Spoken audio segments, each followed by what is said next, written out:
Sami Hamdi, what is this long run then? And what does it do to all the efforts that have been made by Western nations, particularly Joe Biden? Thank you for having me, Maria, and greetings to the other guests. I think that what's important to note is that it appears that the Arab states that have normalized, and even Saudi Arabia, are monitoring the situation. I think that the Saudi Crown Prince has been rattled, and that was reflected in the Saudi statement that once more referred to Israel as an occupying power.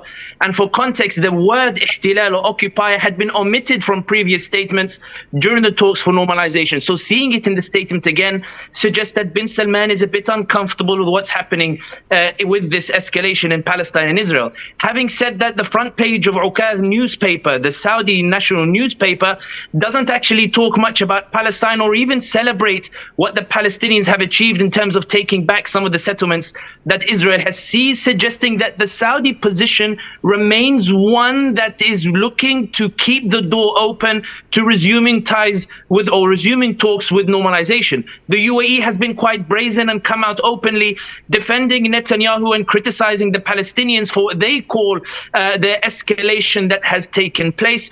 Meanwhile, the other Gulf states or even Turkey itself, usually Erdogan would refer to Israel as a terrorist state. This time it seems he's holding the stick from the middle, trying very carefully not to offend Netanyahu because he's interested in this gas pipeline and he wants to pursue warmer ties. So I think that what's happening at the moment is that the Gulf states are not averse to normalization, but they're monitoring the situation.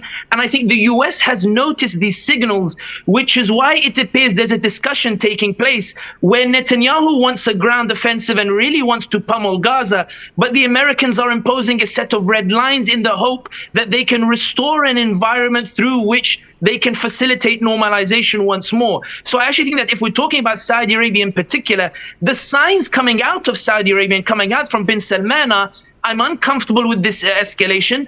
Public opinion has made me buckle, and I have to refer to it as an occupation. But as you can see from my media, I'm still very much inclined towards talks for normalization. And I think the Americans now are scrambling for a de-escalation to refacilitate those talks.